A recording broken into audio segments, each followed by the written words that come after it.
watching and listening to Bishop Brothers, a safe space where real issues being dealt with by real people are brought forth and discussed. Every week, the fire of love is lit as two 21st century bishops share the first century church message. Join and engage in the conversations, featuring grassroots interviews, book reviews, and God-inspired commentary. Here are your hosts, Aaron and John, Bishop and Bishop, Chief and Chief. But above all, they are brothers. Welcome aboard. What's going on? What's going on, man? I tell you, I can hear the turkey calling. It's calling me. Yeah, a lot of turkey. Mm. A lot of stuff besides turkey too. Yeah. Oh man. Yeah. No, we're gonna have all kinds of stuff. I'm real excited about that. Yeah. I like to eat. Oh yeah. Oh man. So, ask the brothers tonight. Yeah. That's a good one. I always enjoy doing this one because some of the interesting questions we get asked, and then sometimes you get called out about what you said on TikTok. Sometimes that happens too, and that's okay. Oh yeah. But not this time. I've behaved, since the last time we did this. Oh no, right. I'm not. I ain't trying to. I don't even worry about behaving, according to man's definition of behaving. Yeah. Yes. Yeah. Bishop Williams fans are back on today. I see that. I appreciate it. Yeah. I appreciate it. That's awesome. So we got a couple questions today. We'll talk about Thanksgiving. I think that's always important. Yeah. But first question, we're just going there right off the bat. I love it. So the first question is, what is your view on atheists or non-believers? So that's all they wrote. My assumption is, what's your view on them when they die? I'm thinking. I think that's where they're going with it. In case they're going with it the other way, like just asking what I think about them. Right. I don't. When I look at human beings, I don't think of them in terms of. The first thing I think of when I see people is that a Christian? Mm-hmm. That comes later, Mm-hmm. But I see them as a human first. Mm-hmm. Before I see someone as a Christian or a non-Christian or believer, non-believer, atheist, agnostic, deist, whatever you want to call it. Right. My first look, the first thing I'm concerned with is that is a human being. Right. And so they are afforded that respect automatic from me because we are all image bearers, regardless of what we've chosen to believe or not believe. Right. Every human being is an image bearer of God. And so for me, what's my view on atheists and non-believers? They're image bearers. That's my view. Yeah, I guess the question is vague. Which of you, as far as are you asking, do you agree with their belief? Do you agree with their philosophy or atheism? Do you agree with atheism? It's kind of hard to answer a question like that because let me try to put it this way. When I try to get qualified, I say, what am I? So what do I call myself? Do I believe in God? Do I don't believe in God? Mm-hmm. How do I know there's a God? Is he out? Is he a he? Is he a she? What is God? I mean, all of us have our different views or developed our views from our families. So why do I believe in God? If I'm not atheist who don't believe in God, why do I believe in God? Because my mother told me to believe in God. Mm-hmm. Experience for myself or what? So when you're dealing with a question like this here, I'm not going to ever get on no battle with trying to get debate. I'm out the debate game because I have learned in my life that people really don't debate with genuineness. They debate because they were trying to prove a point. Right. What I do know is my role, as I see it, according to Scripture, to me as a bishop, as a pastor, and number one as a human being, is not to try to talk nobody out of anything, or not to try to talk nobody into anything. Right. Not to try to make somebody believe like I do or don't believe. My only issue is that I believe there is a higher power. However you define that higher power, I define it as God, Jehovah. He's known by many. He just not known by many. One name either. Right. Many names, and I believe that he is not a he. He is a human. He is not a human being, but somebody created a human being. Right. I can't explain it. I really don't understand it.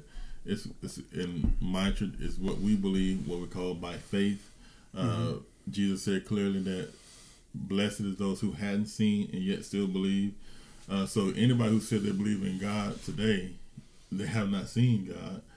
They have not seen Jesus, so they only believe in it by faith anyway. Right. How you develop that faith, how you come to that faith is your own, and maybe that person hadn't came to the faith, or based on whatever circumstances or their experiences in life, trauma, whatever. It's a lot of reasons why people are there, but as you said, I go back to is. One thing we shouldn't be able to debate is that we're human beings, and they were created in the image of God. And I'm not gonna not love you because you say that you're this or that, because no matter what you say you are, in the end you're still a human being. Right. And that's what I'm gonna focus on and trust. And I believe a lot of we talk about, so if we get away from these labels, we can start making progress. Whether you say you're atheist, agnostic, Baptist, Pentecostal, if we can start getting away from these labels, and I think I said last sentence, when we can get, we develop the mindset is, people that say, I'm a better Christian, no, let's work on being better humans. Because when you start defining a Christian, well, I'm a better Muslim, I'm a better Buddhist, right. I'm better, and so we get back into labels. Yeah. We're all humans. If I feel like this, if you work on being a better human, whatever label after that, you're gonna be better at. Right. No matter what it is, if you say I'm gonna be a better human being, if a human being needs food, and I have the means to do it and the opportunity to do it, at that point, it's not about me being a Christian. Right. That person, that child is hungry. I understand what hunger is in a limited way, not like people, obviously, I suppose a limited way, because I've never really been to that point, even though some of them know you have it. But I understand it as a human. Forget bishop, Christian, what church I go to. I'm serious. Atheist, non-atheist. Right. Human beings, atheists, non-atheists, Muslims, last time I checked, human beings need to eat. Human beings need shelter. Right. Human beings need clothing. Human beings, and if we focus on that, on humanity, then right. And I think so. I don't know if this was the intent of the person that sent the question in, but it's kind of. But it kind of feels like a gotcha question. Yeah. Right. Well, what do you believe about atheists and non-believers? Like, it's almost kind of like you're trying to put me in a corner, but very similar to Christ, because that's who teaches us. I'm not going to let you put me in that corner, right?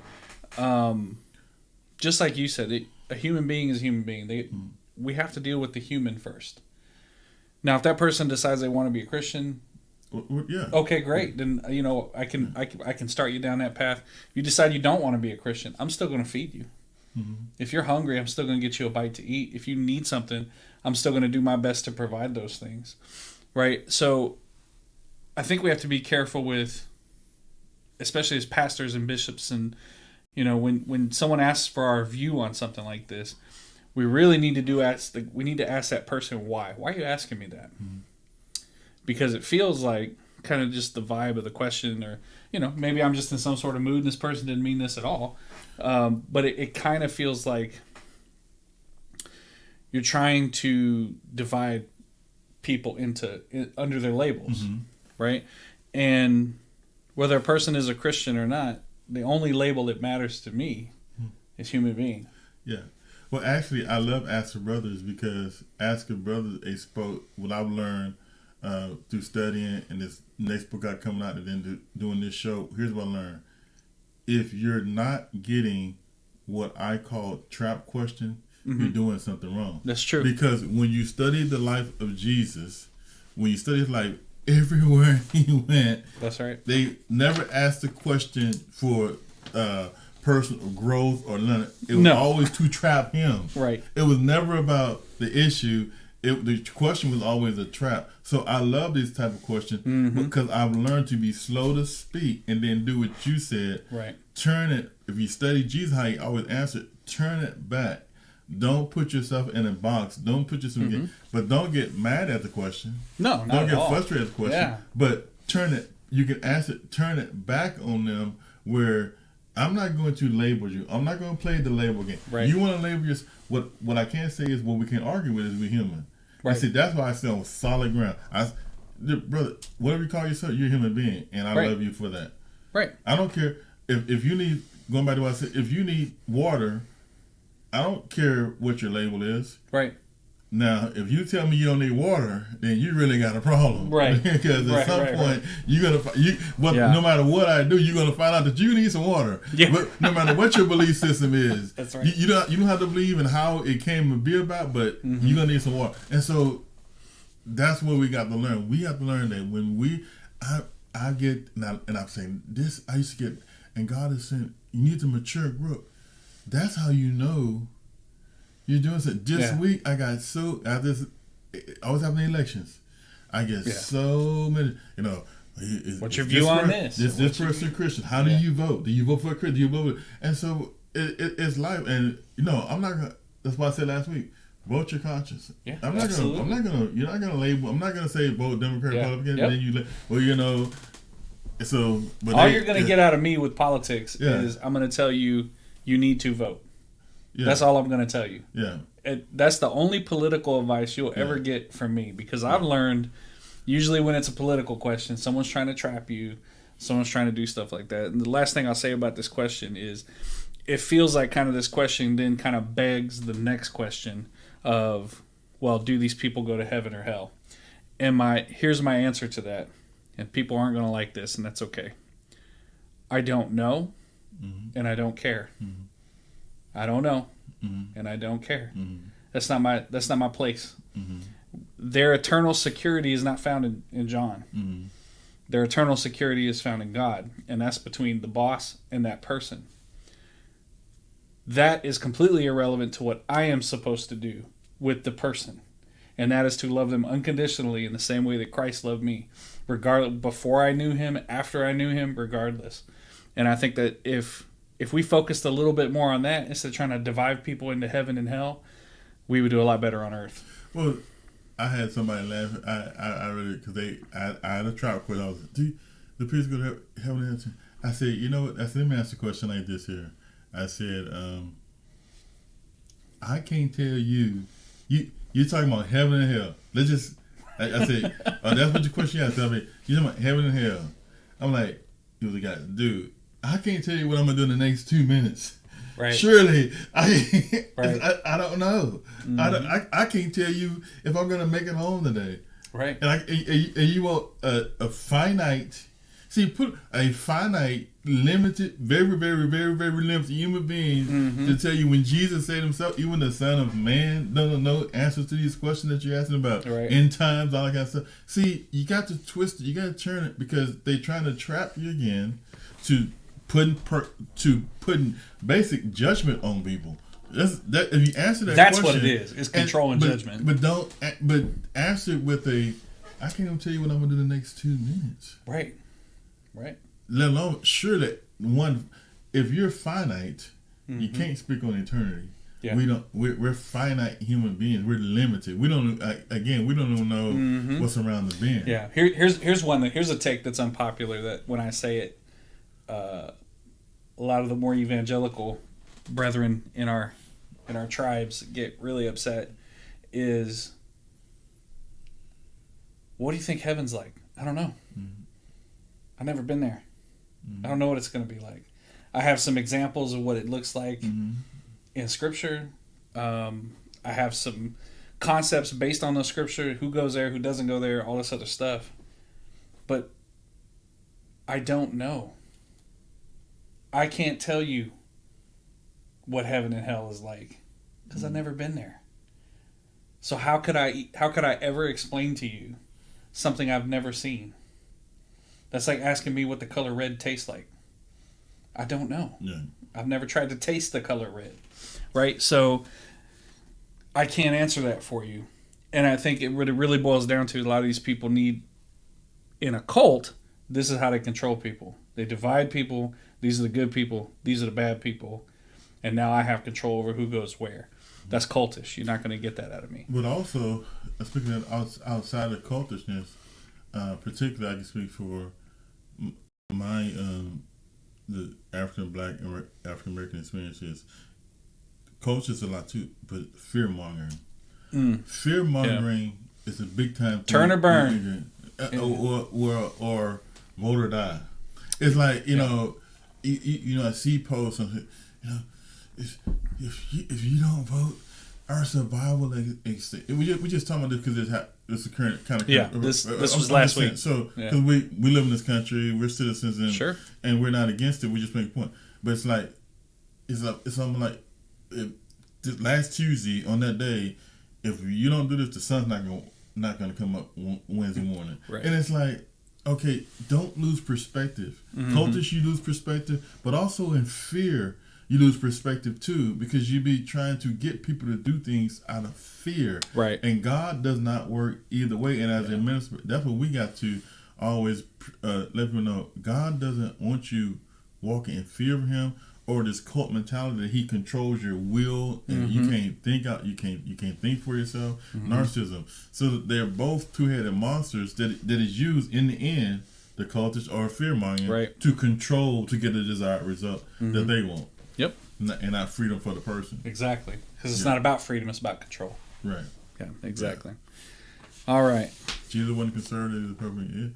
Yeah, you're right. Well, and he wasn't a Democrat, and he wasn't a liberal. Yeah. Actually, if you want to get technical, people going to shut us off right now. You ready? That's fine. Yeah. Technically, Jesus was a socialist. Yeah. That's all I'm saying. And he never cast a vote. Actually, you know that. That's right? true. He lived in an empire. There was no vote casting. The people, that you talking about, you want to get people upset.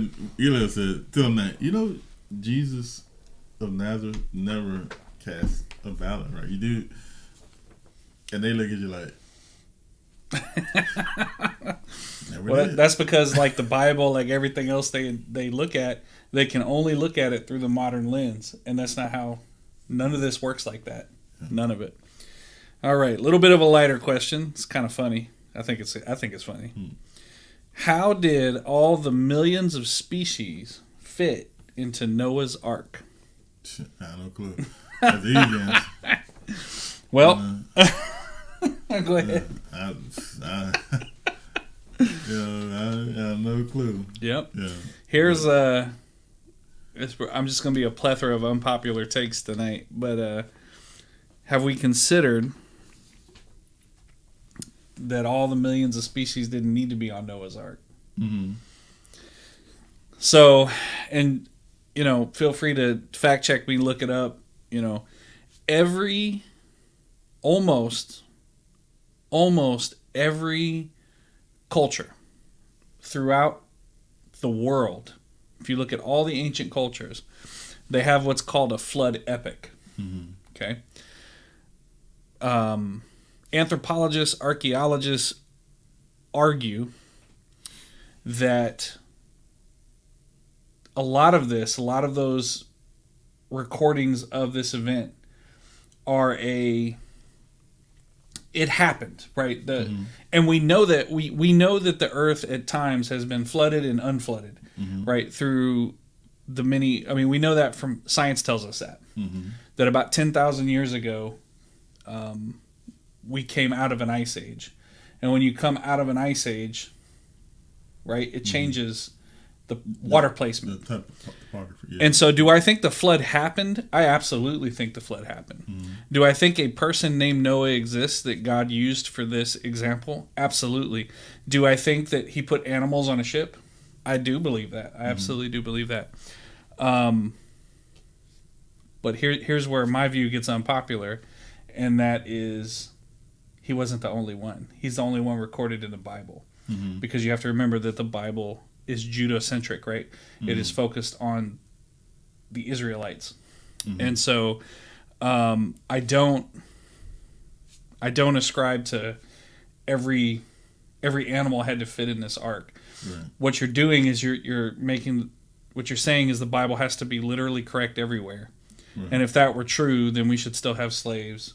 We should still, I mean, the world would look very different if the Bible needed to be literally true all the time. Right. So here's what I always tell people when I get asked about Noah's Ark. You need to focus less on the how. That's very Western, right? You need to focus less on the how it happened, and you need to focus more on what is God trying to tell me from this epic. Right. Whether it literally happened that way or not. Right. What is God trying to teach me through this epic? Right. Right. And so I think, to go back to the question, I don't know. And if I'm being honest, I don't believe it happened like that. You know what's real funny though? I wanted to bring this up. It's real funny. Every time I've seen the picture of the animals going 2 by 2 into the ark, there's always 2 male lions. So how did that work out? Yeah. Well, clearly there would be no more lions, right? So, you can't just believe every Sunday school picture you see. It's okay to critically think about something that happened 10,000 years ago. So Yeah, I'm one that I don't dismiss those type of questions, but it's like same way. I was watching a documentary talking about did the Red Sea part, and if somebody had the evidence of it. I just try to stay in my lane of what as far as I when those discussions, I lead them to people who study that, because I can honestly tell you I don't study that, whether it's true or not, or whether this is not. Right. And I'm not being in the midst of the question, but that's where I think this is a teaching moment too. Is we have to stop. When the military we call blowing smoke up your bananas, because people can see it. right. And so I've learned in the past, just when it's something that I'm limited on or don't know, just say I don't know. I don't know to answer the question and moving on. But study this. Always send a resource. Study this. You may get an answer you need. But I do know about salvation and things like that. But people won't. And it's nothing. And we got to get. It's nothing wrong with people inquiring about these questions. No, not at all. There's nothing wrong with people inquiring minds want to know. There's nothing wrong with inquiry. Ask a question. Because I'm saying this because we live in we're talking about back to abuse. That we live in a state that people who love to abuse hate questions.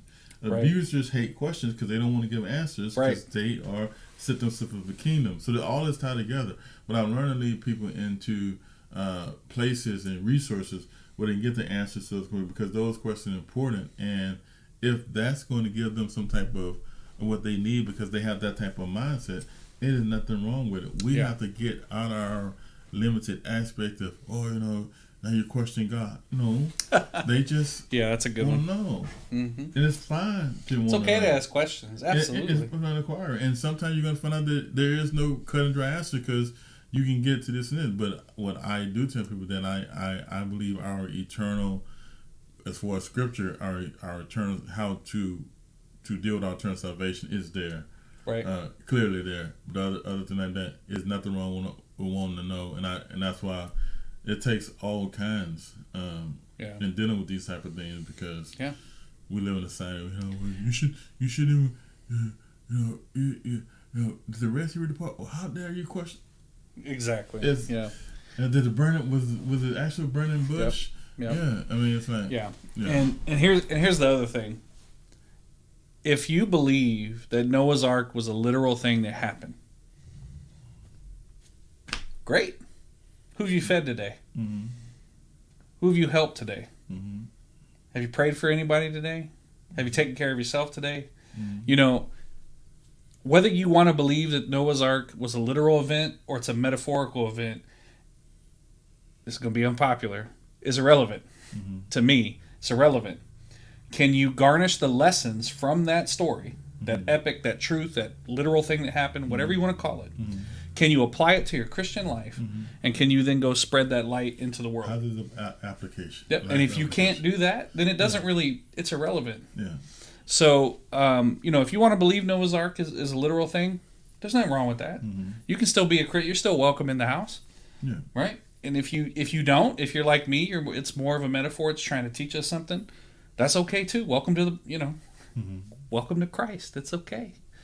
But good question nonetheless. Good question. See, Mike said if our Creator wanted us to be stupid, He would have made us all sheep. Yeah, not wrong. He definitely wouldn't have given us minds to ask questions. Yeah. He wouldn't have given us an inquisitive mind. Yeah. So, all right. This is an interesting one. I'd be interested to see your take on this. This is a pretty good one. Should a Christian use a dating service to find a spouse? Why not? I mean, do I recommend that? The course? No. But it's a lot of things that I don't recommend. I don't recommend when I watch Game of Thrones, and they still do it today. Now follow me. Okay, a dating site, right? Oh, so they say, well, guess what? There's some places there's still arranged marriages. You have no choice. It's true. So we act like things are so just we get ourselves in these boxes. I mean, there is no safeguard or guarantee, because I've seen childhood sweethearts divorce. Yeah. I've seen people who meet in the club divorce. Watch out now. I've seen people meet in the church divorce. I've seen people meet anywhere. Now, is it my number one recommendation to meet someone? No, I would not recommend that. I'm not clear. I'm not endorsing. Right. See, people got a problem. I'm not endorsing. But the notion that I would say that's ungodly, you're going to hell, God won't want you. That's where, again, with the fear monger. See, that's what I'm talking about. This is what we do. We go over the top just because we didn't do it the way. Right. Everybody's not going to meet their wife in a small town like I did in Swinney, Texas. It's not going to happen. Right. Everybody's not going to, but again, some countries, some states, there are arranged marriages. That child won't have no choice. It's for political expediency, whatever.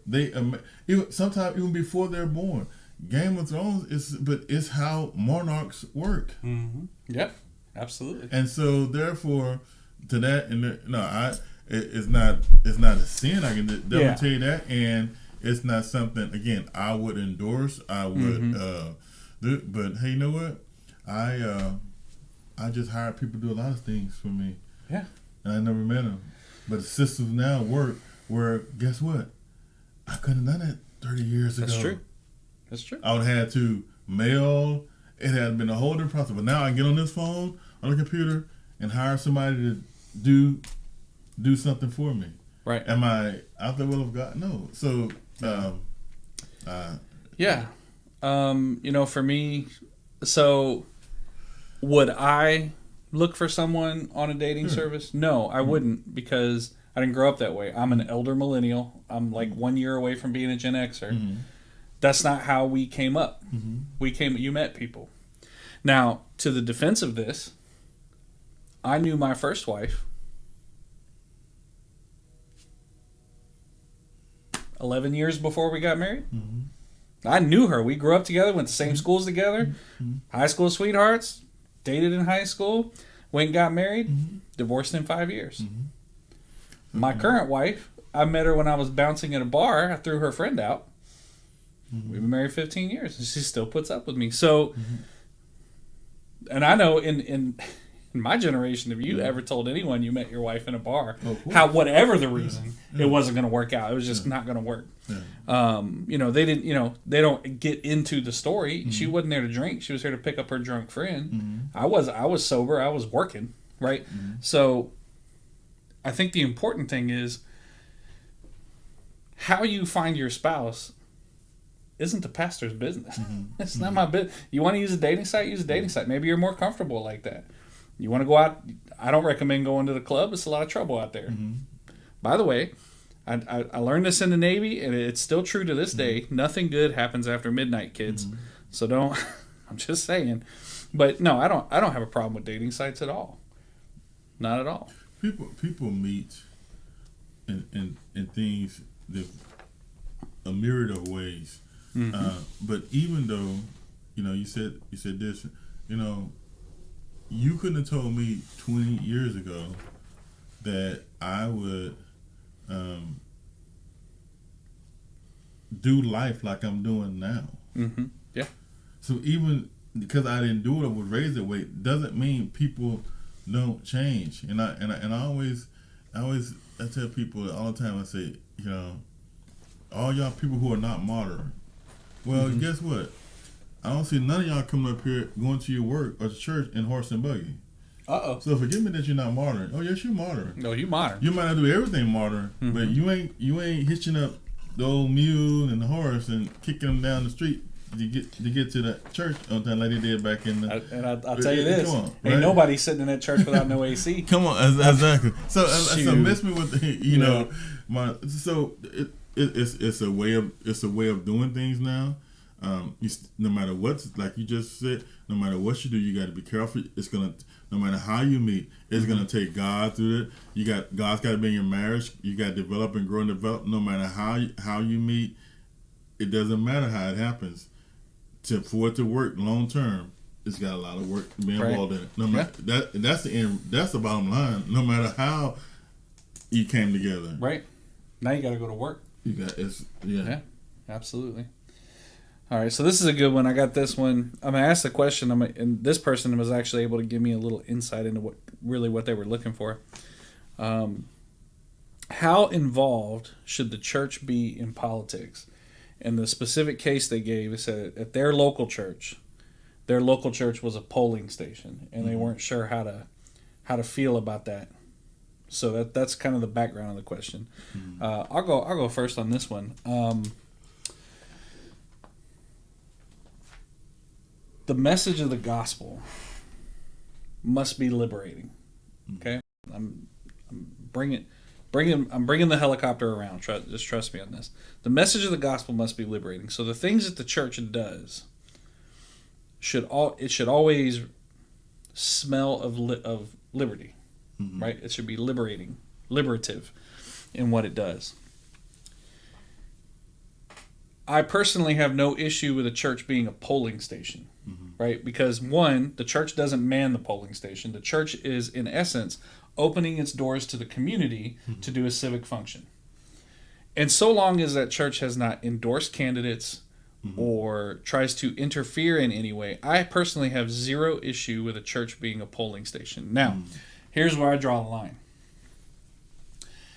I'll take it back to Chico Alliance up in Washington. When I was the pastor there, I allowed people to get up during announcements and say, hey, election day is Tuesday. Make sure you have your ballot. Because in Washington, everything's mail-in, right? So make sure you have your ballot. If you don't have your ballot or you don't know where to get a ballot, you can come talk to me. I'll help you find it. Okay, I had no issue with that. Now, there were some times when a person would say, hey, there's this vote, and there's a Christian way to vote on it, and I want to talk about that in church. My answer would be no. Because, one, just because you call it a Christian view does not make it a Christian view. Two, the church is supposed to be a place for all people. Not Democrats, not Republicans, not independents, so you are not going to slant the pulpit in either of those directions. I will not allow that. We preach the gospel here.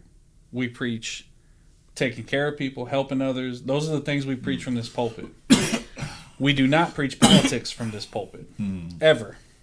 Now, if you want to take me out to dinner, you pay, I'll pray, and you want to ask me about my political leanings, we can have that conversation. No problem. I have no issue talking with you offline. But from this pulpit, there will be no discussion of politics. Just go vote. So that's where I'm at with it. This is a very... we need to do a whole show on this, and this is not, and I'm gonna get it straight, this is not politics and voting or Christianity and voting. This is stuff we have to discuss because we are American citizens living in this country. Right. Now, I got to take a little time because you got to understand the historical background to that question. Yes.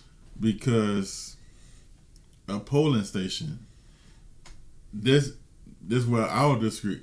I don't think it should be used as a polling station. However, my tradition as a black person in this country, churches were used as places of training with King's nonviolent movement.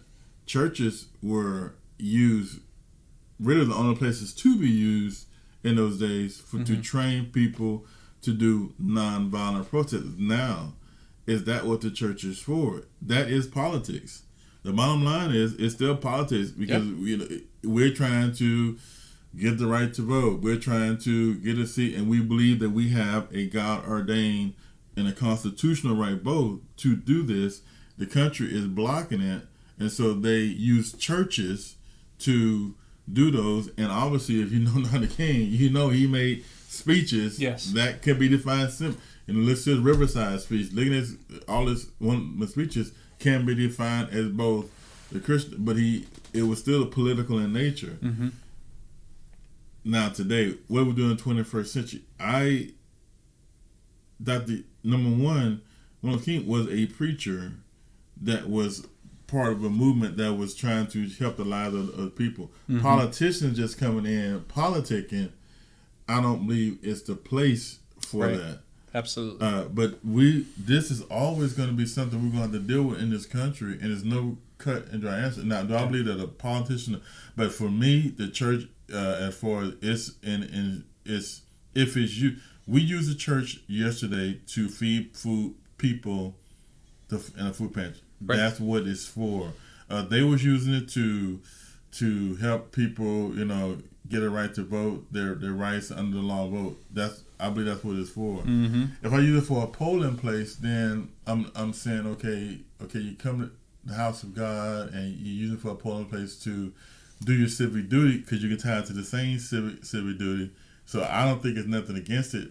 I probably wouldn't, if I had a individual church, use the church for a polling place, but that's just a personal thing. Sure. I don't think nothing wrong with it, but I don't believe in having the flags and none of that. The worship and church said that. And so it's a very intricate question because the church should be used for what we would call political things if it's a demeaning of a human condition.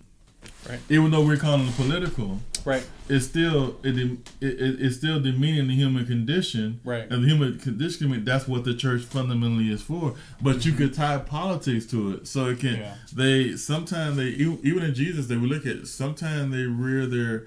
It's just hard to extrapolate. And a lot of times, so this is supposed to be a political show. It's not a political show, right? But this notion that we can get away with not it bumping his head, it's going to bump his head, right?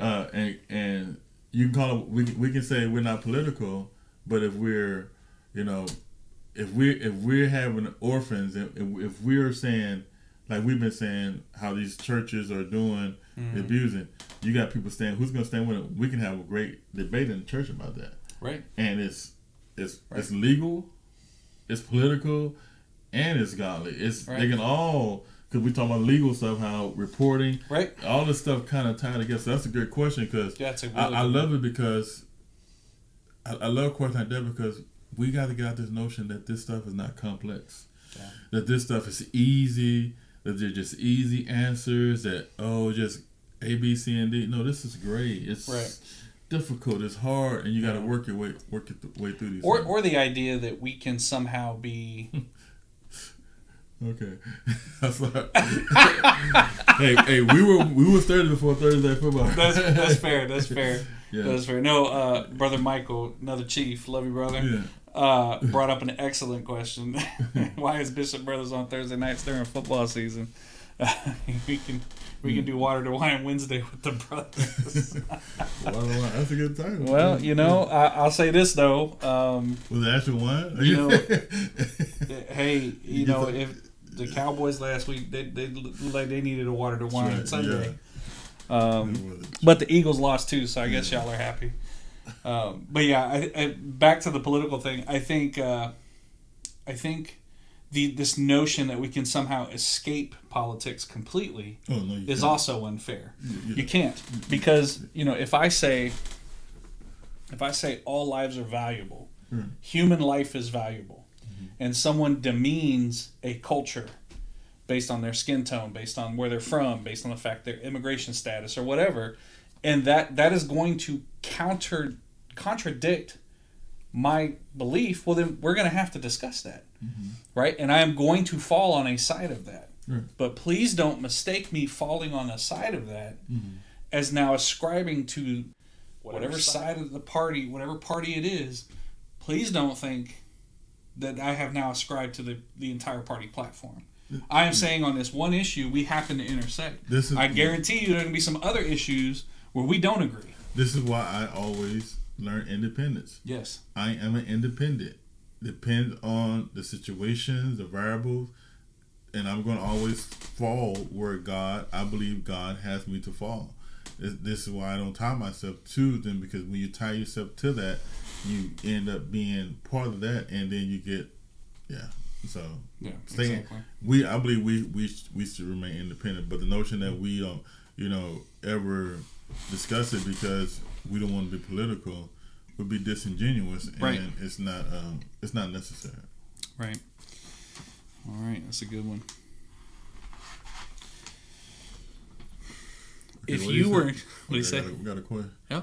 If I agree with something Trump or Biden says, do not make me a trumpet or a Biden supporter. Labels create a vision. Yeah. No arguments there. Yeah. And people may not like this, but both of them have said things that I've agreed with. But just like Jalen says, it does not make me a full-blown Trump supporter or Biden supporter. And if I'm just being real and dead honest, this cannot be the choice out of all the brilliant minds in this country. This cannot be all we've got to offer. I'll just leave it at that. So the next question is, if you were not a pastor, what work would you do? And I think it'd be pretty easy for both of us to answer that question because we're both bivocational pastors, right? So people may not know this, but we're not full-time pastors. I have gone into the internet world, and I have, my own church that I do with people who need it. Bishop has his church down in San Antonio now, and so the answer to that question is I would be doing executive leadership coaching like I'm doing right now, and you'd probably be teaching. Yeah, because that's what you're doing right now. Yeah. So that's a pretty easy one. All right, this is actually along the lines of the Noah question. We got this one.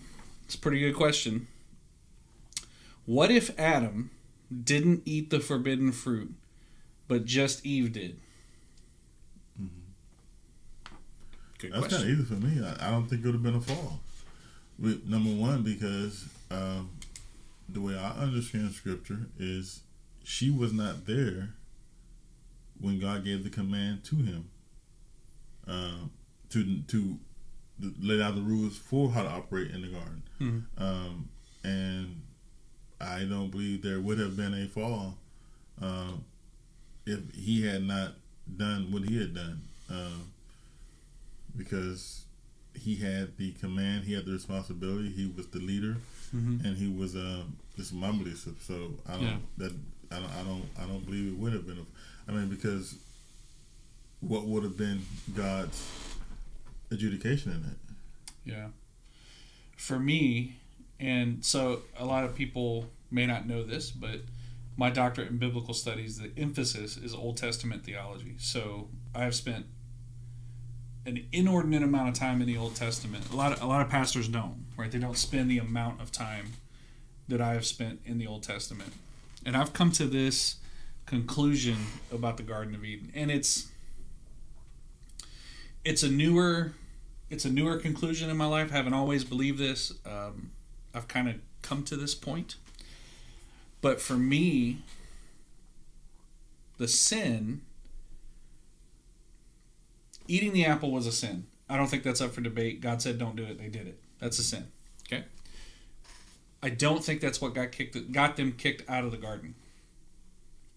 What I think got kicked them out, why they got kicked out of the garden, it's not the sin, it's the cover-up. Right? So they eat the apple. Right? And then God shows up. right? And what's the first thing God says? Adam, where are you? He's looking for Adam. Now, I'm brought back to the times that I've, had cookies in my kitchen, and my daughter comes around the corner and she got chocolate chips all over her face. And I ask her, where have you been? Do you think I don't know where she is? You think God didn't know where Adam was? Right? What God is doing is God is providing a way out. God is providing an opportunity for repentance and honesty. Right? And what does Adam say? He says, here I am, Lord. Why were you hiding? Well, because I'm naked. Who told you were naked? And does he give it an answer? Because there's only one way he could know, right? And so Adam's answer is, the woman that you gave me tempted me, and I ate the fruit, right? Listen to those words. The woman that you gave me tempted me, and I ate it. God, this is your fault. This is your fault this happened to me. And so does God attack, go on the offensive? No. He turns to Eve. What's this you've done? And Eve says, does Eve go, Lord, I'm sorry, forgive me, I ate? The serpent? No, the serpent did it. Here's an unpopular take about that whole scenario. Satan is the only honest person in that whole epic. Satan. The devil made me do it guy. He's the only one, right? So he doesn't say anything. And then God starts doling out punishment. You notice the punishment didn't come when the sin happened. The punishment happened when the cover-up started to happen, right? So for me, in what I've seen, and this is John. I honestly, I haven't read this in any other. No theologian has brought this up. This is all on me, so you can take it and leave it and do whatever you want with it. It's just John's opinion. I believe the sin was denying that they made the mistake. So that for me, the apple has nothing to do with it. It's the cover-up. And that's when, once the cover-up happens, that's when God starts doling out punishment. Yeah, but the fruit was the reason why the cover-up. The fruit was the act. Absolutely. You gotta have actors. Yep. So if it wouldn't have been that, then God wouldn't have been questioning him, right? So you gotta have you have to have an actors for God to what are you doing? But for me, it's imagine. Now, I'm not saying they wouldn't have got kicked out of the garden. Yeah. I don't know, because this didn't happen. What you're saying, the act was one thing, but then the cover-up was there. That was the... Yeah. To me, that was the straw, in essence, right? Imagine if Adam would have said, Lord, I sinned against you. Forgive me. I'm repentant. I'm sorry. These things that us humans are really bad at doing when we mess up. We're really bad at apologizing. Could it have been different? I don't know. There's no evidence that it would have been different. I can't say that, but it's just an interesting thing to think about. And you know the great tragedy? And all you just went through, you broke it down. This, and then you said the cover-up. Here's the great tragedy. All these thousands centuries later, people still lie to God or attempt to lie to God. Oh, all the time. Isn't that amazing? All the time. We have not changed a bit. Unlike I teach mock trial. Unlike some dumb lawyers, if y'all are here to believe nothing else tonight, remember this. God, not John and Aaron or some lawyer, God never asks you a question He don't already know the answer to. That's a fact. If you would get that in your spirit and your life, you would stop the line, because you can lie to me, they can lie to me all day long, and we have no clue whether you're true or not. That's right. But when God asks a question, that's right. He answer's already known. So, but it's still amazing how we still do it. Yep, that's a fact. We're all right. Cover it up. I think this is actually a really good question to end on here. We have a couple, but I think this would be a good one to end on. Should Christians celebrate Thanksgiving given its history in this country? Yeah. So, should Christians celebrate Thanksgiving? Good question. Very good question. thought-provoking question. Here's what we do. This is what the G family does. Mm-hmm. While I acknowledge, I don't think you can acknowledge, the very damaged history of mm-hmm. Thanksgiving mm-hmm. and what that actually meant for people that don't look like me, right? That's a very different holiday to the native, mm-hmm. right? To the indigenous person. Here's what I would say. Here's what I do. And I actually learned this from you. I don't celebrate Thanksgiving in its traditional sense. I'm not celebrating that natives, because what really happened, natives bailed out English settlers, and that's where this idea of Thanksgiving comes from. I'm not celebrating that. When I celebrate Thanksgiving, I am celebrating those things that I'm thankful for in my life, my family, my friends, my creature comfort, my AC. I'm very thankful for that. Thanksgiving is different in this house. I don't tell people how to celebrate or what to do in their house. But to me, the first thing is there's an acknowledgement that has to occur. I feel the same way about the 4th of July, personally. There's an acknowledgement that occurs. Okay? We need to acknowledge what happened because it's terrible. But how do we go forward? What do I do with this holiday? Well, I'm not going to celebrate that Anglos came here and dominated this country and stole land. That's not what we're celebrating. What I do have to celebrate are the things that I'm thankful for. I'm thankful for my children. I'm thankful for my wife. I'm thankful for God revealing to me those things in my life. I'm thankful that God revealed to me maybe you need to reevaluate Thanksgiving, right? I'm thankful for those things. And that's what I celebrate. So yeah, I still have turkey. I still have, I still have macaroni and cheese, greens. I do, I got all that stuff. I still celebrate. We eat way too much food, watch a lot of football. That's what I do. So for me, the answer to that is, yes, a Christian can celebrate on Thanksgiving. They may want to consider evaluating why they're celebrating it. That's what I say. One of the things I always said about the beauty of this country is that we were founded on an idea that to have an independent mindset, to be for men and women to be able to make their decisions on their own. We have corporate things or national things, but these national things did not erase your ability to think, right, or your ability to acknowledge wrongs while you acknowledging a particular thing, in this case Thanksgiving. And what we have to do is understand that if you go on Twitter or Facebook and Native American has a problem, don't get angry or get mad. Exactly. Yeah. See, that's the problem. And they're still Americans. Yes, they are. And they're still the first love Americans. Their country. Yeah. But they are fighting for the Americans. We got to get the notion that I can fight for my tribe and my clan, but nobody else can. They're trying to acknowledge the fact that their people suffered during this event, what we call Thanksgiving. Even though we don't celebrate that, we have to acknowledge their pain. Right. We have to acknowledge their suffering. And we're not taking away from Thanksgiving or Thanksgiving. We're actually honoring it. Right. An unjust law is no law at all. A Thanksgiving, if you think about it, that really should be the point of Thanksgiving.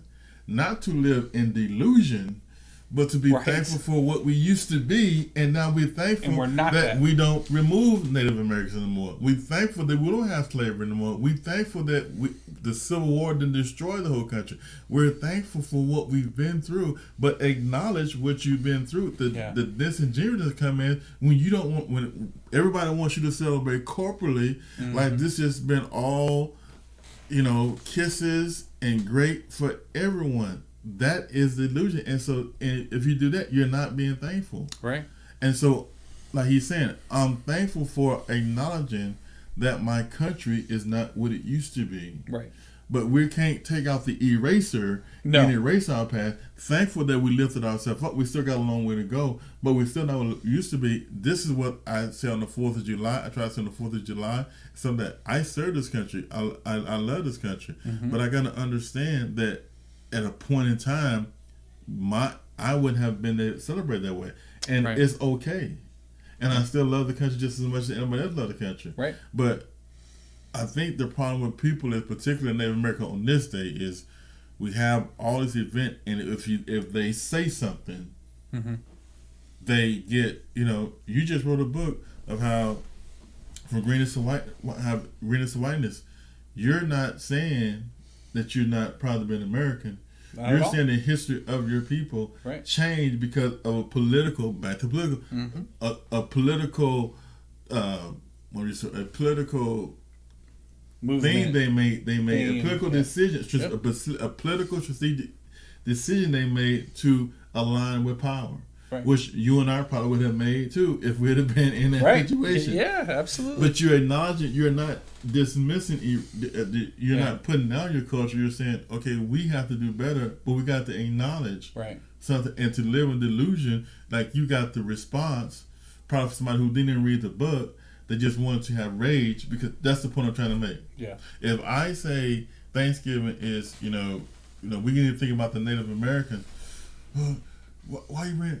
You need to get over it. No. Stop living in the past. I don't know how many times I told you. Don't tell me to get over it. Be thankful what we do. We don't do this to these people anymore. Right. But we got it can't erase what we did to them. Right. And I think the holiday could be. I think we lose the fullness of holidays when you can say, let's acknowledge our pains, joy, and sorrow.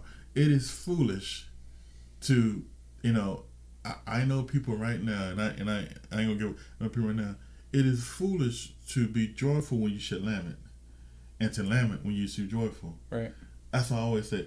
These days are always a dual emotion day for me, and it's good because I feel dual emotions. Right. I feel pride, I feel sorrow. I feel good, but you know what? I'm thankful for what we have. I'm thankful that I had to go through.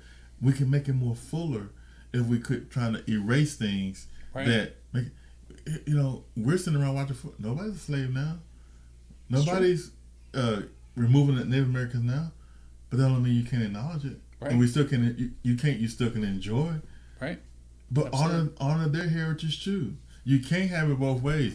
You can't have your heritage you want to be honored, but anytime somebody else brings their heritage on a day like on a holiday, they're trying to bring down the country, or they've been negative, or they've been un-American. No.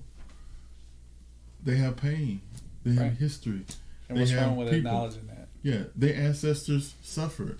Are you serious? And so we have to understand our ancestors came through a lot, and that, to me, we missed the moment to make the country great. To say, we can acknowledge both of them. Right.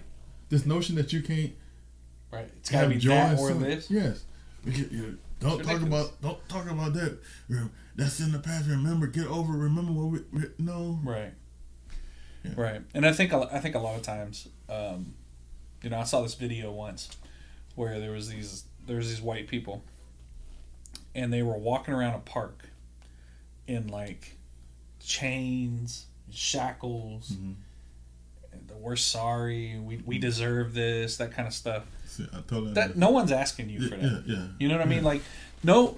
Yeah. Again, I don't know how many times I have to say this, but no African American, no black person has ever come up to me and said, "You need to feel bad, and you need to be responsible for what happened 50 to 300 years ago." Yeah.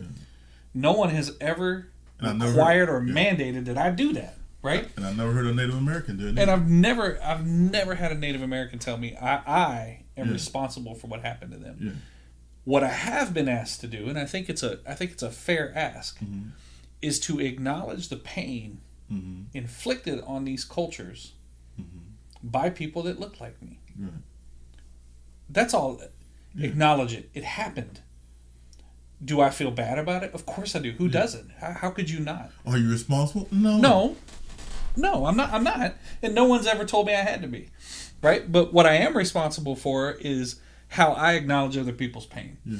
Right? And there's nothing wrong with acknowledging that. There's nothing wrong with going, man, reading a history book and going, man, your culture suffered. That is terrible. Yeah. How do we make sure that never happens again? That's where the conversation should go. Acknowledge it, learn from it. How do we make sure this never happens again? You know? Yeah. So, all right. Well, Mike, you'll be happy to know next Thursday you can eat your turkey and watch your football, and we won't hold you accountable for not being on the show because we won't be here either. Good luck. If you're looking for us, you will find me. Let's see, 8:00 at night. You will find me passed out on my couch after watching a football game. That's what's going to happen for me. So, have a blessed Thanksgiving and blessed week, and we will see you guys after Thanksgiving. Yeah. Good night. Thanks for joining us on this week's episode of Bishop Brothers. Make sure to visit our page, Bishop Brothers, where you can like and follow so you'll never miss a show. While you're at it, please tell a friend about the show. The brothers salute you. Until we meet again, Godspeed.